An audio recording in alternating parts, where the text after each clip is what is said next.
अस्सलामुअलैकुम स्टूडेंट्स, आज का जो मेरा टॉपिक है वो क्लास 12th के लिए है। चैप्टर 2 उनका inverse trigonometric functions. Inverse trigonometric functions. सबसे पहले आपने तो पहले चैप्टर में फंक्शंस के बारे में पढ़ा होगा और उनके इनवर्स के बारे में पढ़ा होगा।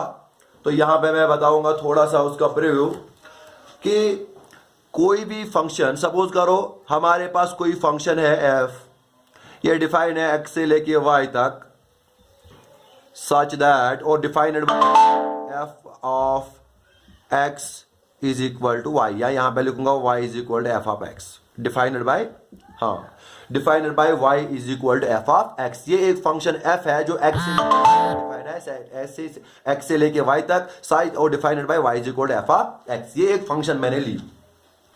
जब आपने ये फंक्शन ली, इस फंक्शन का इनवर्स कब एग्जिस्ट करेगा? इस फंक्शन का इनवर्स तब एग्जिस्ट करेगा जब ये जो f फंक्शन है ये इन्वर्टेबल कब होगी? ये होगी इन्वर्टेबल तब जब ये फंक्शन बाइजेक्टिव होगी, यानी 1 1 प्लस ऑन टू पढ़ा होगा पहले चैप्टर में। जब ये f फंक्शन जो है, जब ये 1 1 और ऑन टू, जब ये दोनों फंक्शन होगी, 1 1 फंक्शन भी और ऑन टू फंक्शन भी, यानी इसको मिला के बोलते हैं बाइजेक्टिव फंक्शन। Bijective function. तो मेरे कहने का मतलब ये है कि जो अगर हमारे पास ये एफ फंक्शन है, इसका इनवर्स तब एग्जिस्ट करेगा, ये तब इन्वर्टेबल होगी जब ये एफ फंक्शन 1 1 और ऑन टू होगी, यानी ये फंक्शन बाइजेक्टिव होगी, तब इसका इनवर्स एग्जिस्ट होगा। फिर अब इसका इनवर्स कैसे डिफाइन करते हैं? तो सपोज करो अब ये फंक्शन जो ये एफ है ये 1 1 भी है और ऑन टू पे है, यानी ये बाइजेक्टिव फंक्शन है, तो इसका इनवर्स एग्जिस्ट करेगा।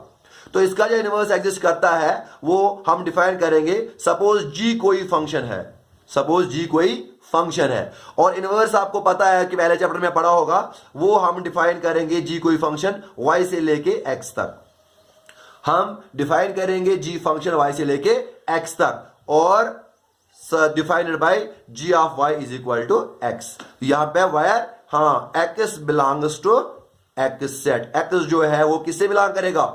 x से, और यहां पे जो y है ये बिलोंग करेगा y के साथ, है ना। यहां पे y जो एलिमेंट है वो y के साथ बिलोंग करेगा, यहां पे x जो है वो x के साथ बिलोंग करेगा। तो ये यहां पे तब जाके ये जो फंक्शन होगी, ये फंक्शन जो है ये f की इनवर्स होगी।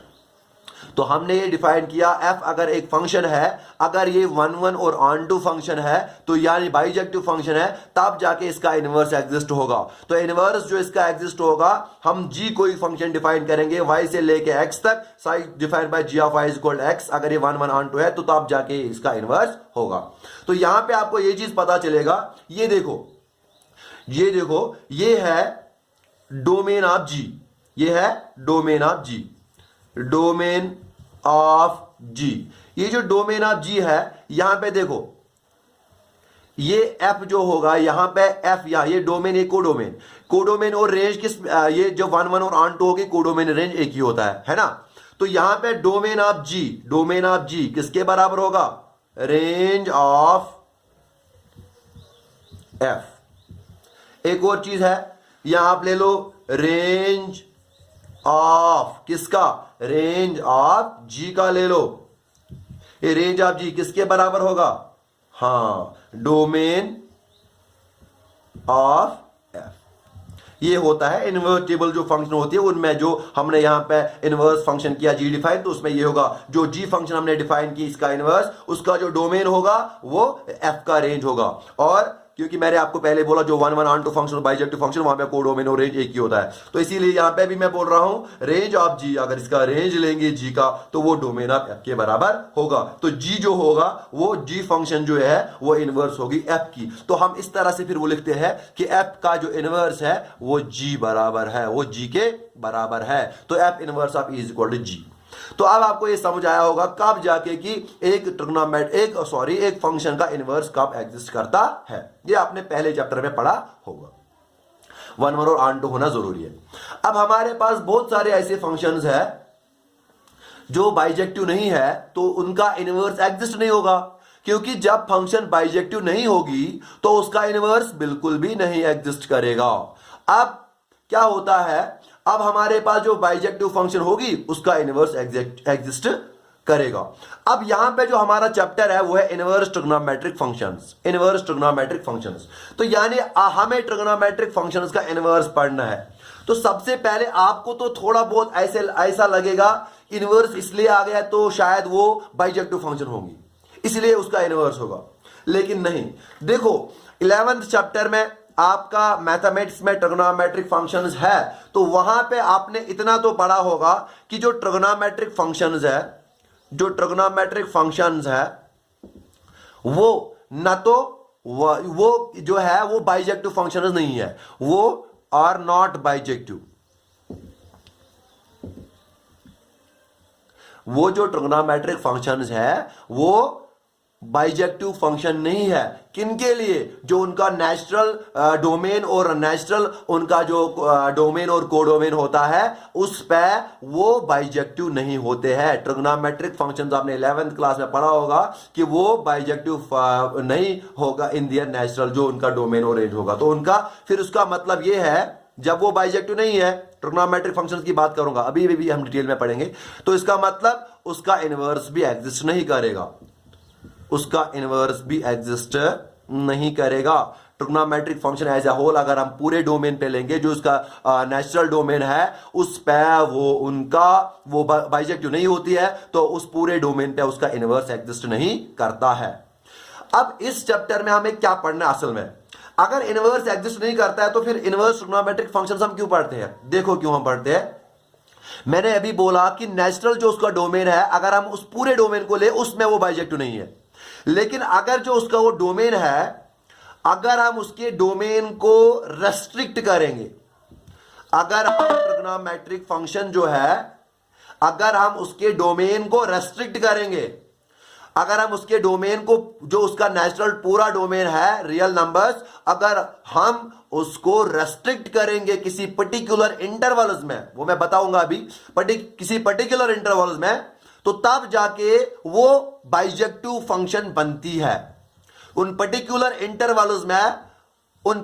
इंटरवल्स में डोमेन के उन पर्टिकुलर इंटरवल्स में फिर अगर हमने उनको रेस्ट्रिक्ट किया, फिर उन पर्टिकुलर इंटरवल में वो जो ट्रिग्नोमेट्रिक फंक्शन होती है वो बाइजेक्टिव बनती है।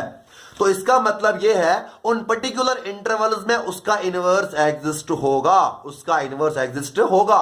तो हमें भी इस चैप्टर में वही पढ़ना है कि जो रेस्ट्रिक्शंस, हम जो रेस्ट्रिक्शंस अप्लाई करें, इस चैप्टर में हम रेस्ट्रिक्शंस पढ़ेंगे कि रेस्ट्रिक्शंस हम डोमेन में किस तरह से रेस्ट्रिक्शंस देंगे और किस तरह से वो जो ट्रिग्नोमेट्रिक फंक्शन है वो बाइजेक्टिव बनेगी और किस तरह से फिर उसका इनवर्स एग्जिस्ट करता है। और हम यही ऑब्जर्व करेंगे, ये सारी चीजें हम ऑब्जर्व करेंगे, इनका बिहेवियर ऑब्जर्व करेंगे किसे? Through graphical representation. फिर हम इसका जो ऑब्जर्वेशन है वो हम इसकी ग्राफिकल रिप्रेजेंटेशन से इस चैप्टर में ऑब्जर्व करेंगे।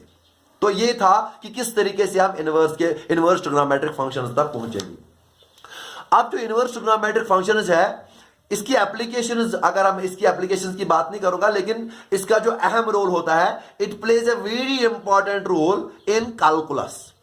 कैलकुलस में ये बहुत इंपॉर्टेंट रोल अदा करता है, जैसे डिफरेंशिएशन, इंटीग्रेशन वगैरह, वहां पे इनवर्स ट्रिग्नोमेट्रिक फंक्शंस का बहुत अहम रोल होता है, वहां पे इंपॉर्टेंट होते हैं। और इसी के साथ साथ साइंस और इंजीनियरिंग फील्ड्स में इनवर्स ट्रिग्नोमेट्रिक फंक्शंस का भी बहुत ज्यादा इस्तेमाल होता है। तो अब जाके मैं आपको यह बताऊंगा कि किस तरह से हम इसके पहले मैं बताऊंगा कि जो ट्रिग्नोमेट्रिक फंक्शंस है, पहले मैं बताऊं उनका नेचुरल जो डोमेन और उसका जो नेचुरल रेंज होता है, डोमेन कोडोमेन, वो क्या होता है, किस पे वो डिफाइन होते हैं। उसके बाद हम पहुंचेंगे किस तरह से हम उसको रेस्ट्रिक्ट कर सकते हैं। ओ शाबाश। देखो आपको तो पता ही है जो ट्रिग्नोमेट्रिक फंक्शंस है वो 6 ट्रिग्नोमेट्रिक फंक्शंस है। अगर मैं पहले, ये आपने 11th क्लास में पढ़ा होगा, अगर मैं पहली फंक्शन लूंगा साइन फंक्शन, अगर मैं पहली फंक्शन लूंगा साइन फंक्शन, जो ये साइन फंक्शन होती है इसका ये होती है defined from real numbers, set of real numbers to, इसका जो रेंज होता है वो होता है -1 से लेके 1। अब एक चीज यहां पे बताऊंगा, पता भी होगा आपको, ये अगर मैं ऐसे ब्रैकेट लगाऊं तो इसको बोलते हैं ओपन इंटरवल, इसका होते हैं क्लोज इंटरवल। क्लोज इंटरवल का मतलब होता है ये इंक्लूडेड वैल्यूज होते हैं, ओपन इंटरवल का मतलब होता है ये इंक्लूडेड वैल्यूज नहीं है, बीच वाले वैल्यूज हमें लेने होते हैं। तो यहां पे जो साइन फंक्शन होती है वो डिफाइन होती है रियल नंबर्स से -1 प्लस 1, ये इसकी रेंज होती है। तो ये रियल नंबर से -1 प्लस 1 तक डिफाइन होती है, ये जो साइन फंक्शन होती है, यानी ये इसका डोमेन है और ये इसकी रेंज। समझ आया? इसी तरीके से अगर मैं कॉस कोसाइन फंक्शन को डिफाइन करूं, कोसाइन फंक्शन को भी आपको पता होगा, वो भी रियल नंबर से डिफाइन है, कहां तक? -1 से लेके 1 तक। ये इसका डोमेन और ये इसका कोडोमेन। तीसरा जो आपको पता ही है, टेंजेंट फंक्शन जो है, टैन फंक्शन। अब देखो यहां पे मैं बताऊंगा, टैन जो होता है, टैन थीटा, वो होता है sine theta by cos theta. देखो अगर यहां पे कॉस का वैल्यू 0 बना, अगर यहां पे कॉस का वैल्यू, तो टैन जो है वो डिफाइन नहीं होगा वहां पे। अब आपको पता ही है जो cos 90 होता है, cos π/2 होता है, वो 0 होता है। तो इसका मतलब π/2 पे ये डिफाइन नहीं है, सिर्फ π/2 पे नहीं, जो भी आप ऑड वैल्यूज π/2 के लेंगे वो आप यहां पे देखोगे तो कॉस वैल्यू उनका 0 आएगा। तो इसलिए जो कोडोमेन इसका होगा टैन का, वो होगा r minus set of x। वो x क्या होगा? x जो होगा वो होगा ऑड वैल्यूज 2n+1 π/2, इनको रियल नंबर में से निकालेंगे और जो n होता है ये बिलोंग करता है इंटीजर्स के साथ। ये होता है domain of the tan function और ये होता है टू रियल नंबर्स, यानी जो वैल्यूज निकलते हैं वहां से वो होते हैं रियल नंबर्स। आया समझ? तो ये है टैन फंक्शन का ये कोडोमेन और ये उसकी रेंज। अलग अलग फिर हम इसके ग्राफ भी देखेंगे, लेकिन वो जब हम उनका इन्वर्स पढ़ेंगे अलग अलग में। तो इसी तरह से अगर हम टैन के बाद इसी का उल्टा देखेंगे, वो है कॉट, कोटेंजेंट फंक्शन। तो उसका जो वो होता है कॉस अपॉन साइन, तो वहां पे साइन को 0 प्रिवेंट करना है, तो वो n पाई पे साइन 0 होता है। तो इसीलिए जो इसका कोडोमेन होगा वो होगा और x such that x is equal to n pi. तो n जो होगा वो इंटीजर से बिलोंग करता होगा टू रियल नंबर्स। तो ये होगा कोडोमेन कॉट का, ये होगा इसका रेंज। इसी तरह से अगर मैं सीकेंड फंक्शन या कोसीकेंड फंक्शन की डिफाइन दूं, सपोज करो मैंने पहले सीकेंड लिया, सीकेंड में जो आपको पता ही है सीकेंड होता है 1/cos, तो उसमें भी रेस्ट्रिक्शंस यही होंगी कि ये 0 नहीं होना चाहिए। तो वो होगा r minus x such that x is equal to 2n+1 π/2 और जो n होगा वो बिलोंग करेगा इंटीजर के साथ, है ना। अब देखो इसकी रेंज देखो अगर मैं यहां पे वैल्यू लूंगा सेक थीटा का, वो होता है 1/cos थीटा। अब cos थीटा का वैल्यू होता है, जो cos थीटा का वैल्यू मैं बता रहा हूं, cos थीटा का वैल्यू होता है -1 से लेके +1 तक, -1 से लेके +1 तक। तो इसका मतलब वो 0.0.0 वही वैल्यूज होंगे। जब भी 1 के नीचे 0.1 0.5 0. वो तो बड़ा वैल्यू निकलेगा वहां से, वो तो 1 और -1 और 1 के दरमियान नहीं होंगे, वो तो इससे ऊपर होंगे, -1 से ऊपर और 1 से ऊपर यहां से होंगे। -1 और 1 के जो बीच में है वो नहीं होंगे, और 1 और -1 भी होगा वैल्यू। क्यों? 1/1 होगा 1, 1/-1 होगा 1। तो इसलिए 1 और -1 के दरमियान वैल्यू छोड़ के बाकी सारे वैल्यूज को हो सकते हैं। तो -1 सॉरी मैं यहां पे लिखूंगा तमाम रियल नंबर हो सकते हैं, लेकिन -1 और 1 के दरमियान वैल्यूज नहीं। इसलिए मैंने ओपन इंटरवल लिया, क्योंकि ये इसमें इंक्लूडेड नहीं है, वो इसमें आएंगे, -1 1 इसमें आएंगे। आया समझ? तो ये इसका रेंज। इसी तरह से अगर आप इसका उल्टा लोगे, वो कौन सा है? कोसीकेंट। तो उसका जो कोडोमेन है वो भी आपको पता है कि वो है रियल। अब इसमें रेस्ट्रिक्शन होगी n पाई की, x such that x is equal to n pi, n belongs to z। और अब देखो इसमें भी वैल्यू जो होंगे, इसमें भी रेंज जो होगी वो होगी ये ऊपर वाले की रेंज थी, क्योंकि वो होता है 1/sin θ। वहां पे भी जो यहाँ पे वैल्यू डालो आप 1 और -1 के दरमियान, वो बड़े वैल्यूज निकलेंगे, 1 और बड़े -1 से ऊपर यहां से और 1 से ऊपर, तो इसका मतलब उनके दरमियान वैल्यूज नहीं होंगे, इसलिए मैंने ये बताया इसकी रेंज होती है।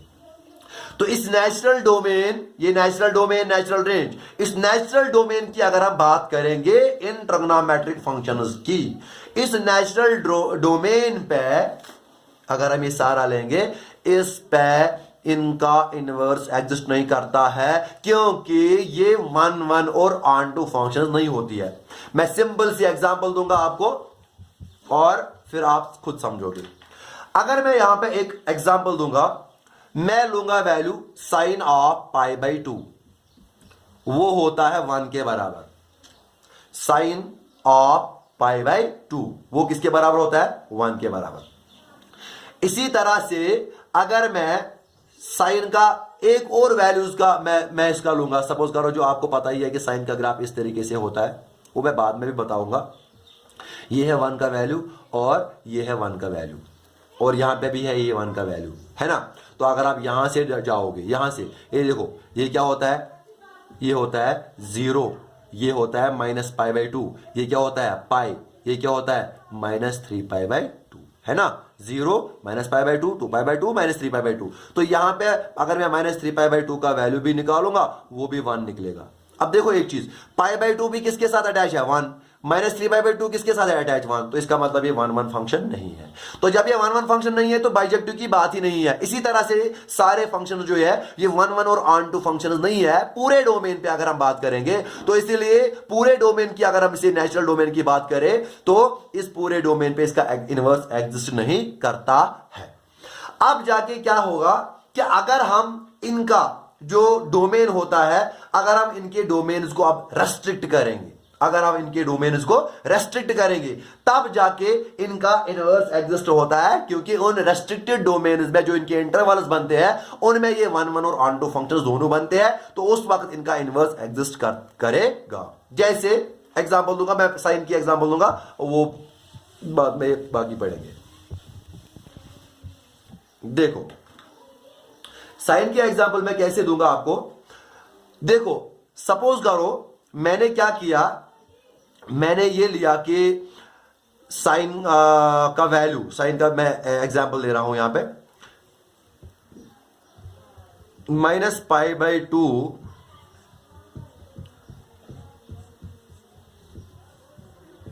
π/2 एक, इसी तरह से मैं आपको यहां पे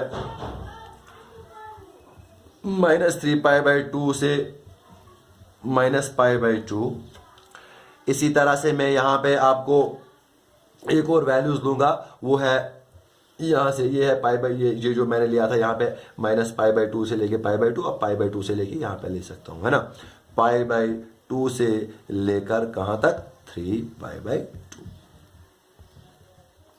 तो इस तरह से मैंने अब ये डोमेन के, ये तो सारे डोमेन में आते हैं ना डोमेन के वैल्यूज, अब मैंने इनको ब्रेक किया, ये एक इंटरवल बनाया, ये एक इंटरवल बनाया, ये एक इंटरवल बनाया।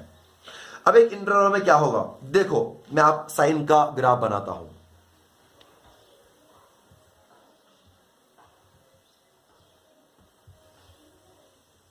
साइन का ग्राफ जो है वो आपको पता है वो इस तरह से आता है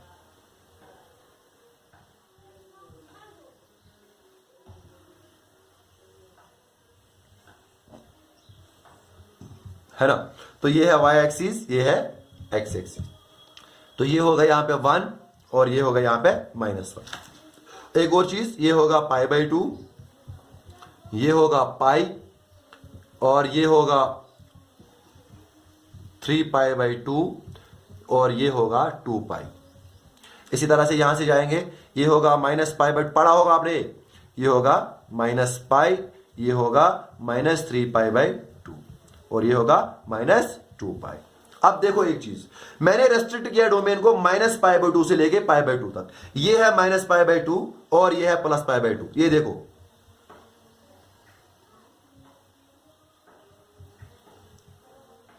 ये वाला पोर्शन, जब मैंने ये वाला पोर्शन लिया तो क्या होता है, देखो आपने π/2 लिया, इसका अलग वैल्यू, ये देखो π/2 लिया तो इसका अलग वैल्यू है यहां पे, ये वैल्यू लिया, इसका अलग वैल्यू है, ये वैल्यू लिया, इसका अलग वैल्यू है, ये वैल्यू लिया, इसका अलग वैल्यू है, ये वैल्यू, इसका अलग वैल्यू, ये वैल्यू, इसका अलग वैल्यू, ये वैल्यू, इसका अलग वैल्यू यहां पे। इसी तरह से हर एक वैल्यू आप इस -π/2 और π/2 के दरमियान जो आप लेते हो उनका अलग अलग वैल्यू, वो अलग अलग वैल्यू के साथ अटैच होते हैं।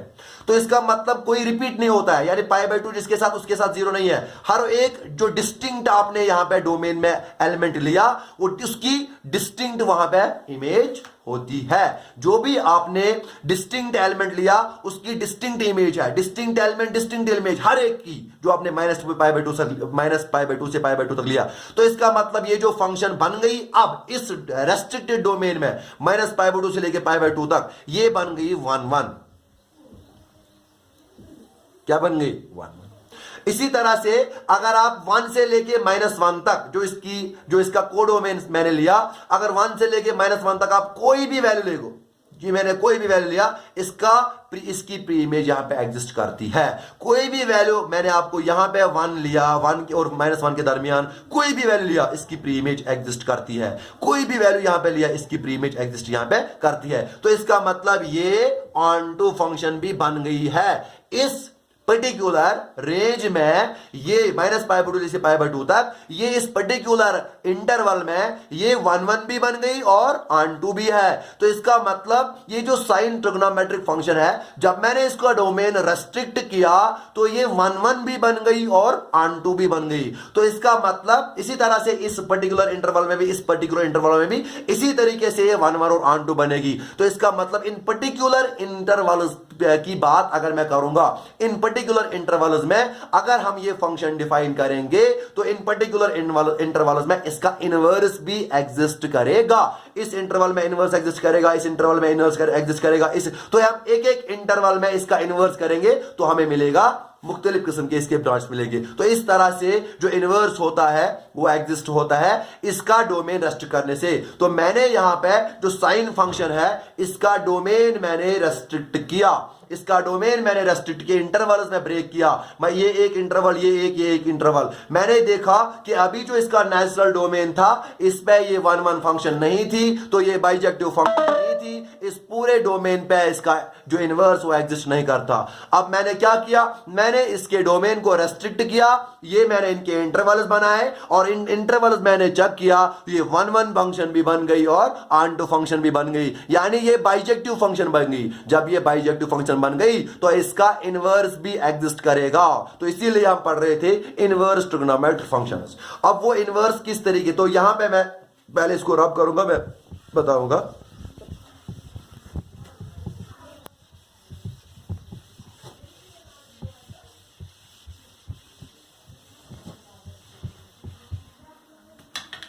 हाँ, तो हमने अब देखा कि अगर हमने अब -π/2 और π/2 ये इंटरवल एक लिया, दूसरा इंटरवल हमने π/2 से 3π/2 लिया था और यहां पे हमने -π/2 और -3π/2 इंटरवल लिया था। इन इंटरवल में इनका इनवर्स एग्जिस्ट करता है। तो ये है जो साइन फंक्शन थी, इसका इनवर्स तब जाके एग्जिस्ट करेगा जब हम इसका जो डोमेन है वो इन इंटरवल्स में लेंगे। इसी तरह से और भी है, बहुत सारे इंटरवल्स हमें मिलेंगे, तो इन इंटरवल्स में इसका इनवर्स एग्जिस्ट करेगा।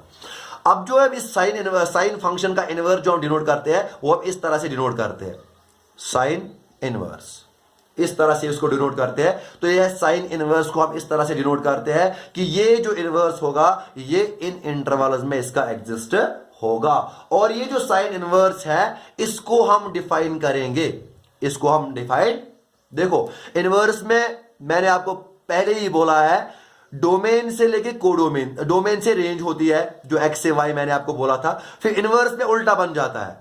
तो अब इनवर्स में क्या बनेगा, इसका जो डोमेन बनेगा वो -1 से लेके 1 और कहां तक डिफाइन होगी, इंटरवल्स में मैंने ब्रेक किया, ये ले लो, ये ले लो, ये ले लो, तो उस ब्रांच में, उस इंटरवल में ये इन्वर्टेबल होगी। तो उस फंक्शन में इसका इनवर्स एग्जिस्ट होगा। तो ये देखो, अब मैंने यहाँ पे साइन इनवर्स फंक्शन डिफाइन की, तो ये कहां से कहां तक, -1 से लेके -π/2 से π/2 तक, तो ये इसका इनवर्स इस तरीके से एग्जिस्ट करेगा, है ना। तो इसीलिए मैंने आपको यहां पे बोला ये एक साइन इनवर्स फंक्शन है और ये इस तरीके से एग्जिस्ट करता है, इसका ये डोमेन बनेगा, इसका ये कोडोमेन बनेगा, है ना। उसके बाद ये है, उसके बाद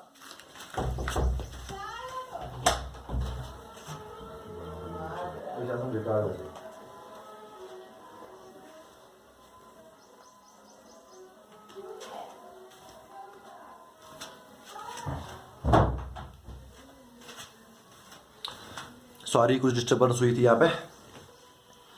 देखो अब उसके बाद ये है साइन इनवर्स। अब इसका जो कोडोमेन है ये -1 से लेके -π/2 और π/2 तक हमने डिफाइन किया, है ना। अब देखो ये कि हमें मुख्तलिफ किस्म के ब्रांचेस यहां पे मिले, तो मैं यहां पे एक इंटरवल है, एक इंटरवल है, एक इंटरवल, हर किसी इंटरवल के बाद तो मैं यहां पे लिखूंगा corresponding to each interval we get branch of the function of sin inverse। देखो हर एक इंटरवल पे आप ले लो, हर एक इंटरवल पे, ये देखो हमने यहाँ पे -π/2 π/2 लिया, अगर मैं यहाँ पे -π/2 या सॉरी -π/2 और -3π/2 लूंगा, इसी तरह से लूंगा यहाँ पे π/2 और 3π/2, अलग अलग इंटरवल, तो अलग अलग ब्रांचेस मुझे यहाँ पे मिलेंगे साइन इनवर्स के, है ना। हर एक इंटरवल के कॉरस्पॉन्डिंग में मुझे क्या मिलेगा, मुझे मिलेगा branch of function sine inverse. Her sine inverse का एक एक ब्रांच मुझे यहाँ पे मिलेगा, और जो ब्रांच मुझे यहाँ पे मिली विथ रेंज, जो ब्रांच मुझे मिली, तो जो ब्रांच मुझे मिली विथ रेंज -π/2 π/2, तो जो ब्रांच मुझे यहां पे मिली वो -π/2 से π/2 तक जो इसकी रेंज है, तो ये क्या बनता है, इसको क्या बोलते हैं, इसको बोलते हैं प्रिंसिपल वैल्यू ब्रांच।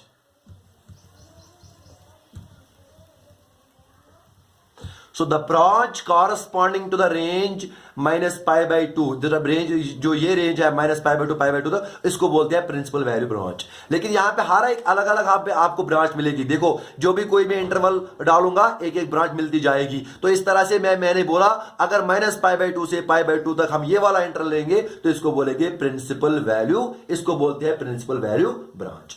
आया समझ। तो ये प्रिंसिपल वैल्यू ब्रांच जो है, अब आपको ये पता चला, ये है साइन इनवर्स -1 से लेके -π/2 से -π/2 और π/2 इसकी रेंज है। आया समझ। तो इस तरीके से हम ये प्रिंसिपल वैल्यू ब्रांच डिफाइन करते हैं।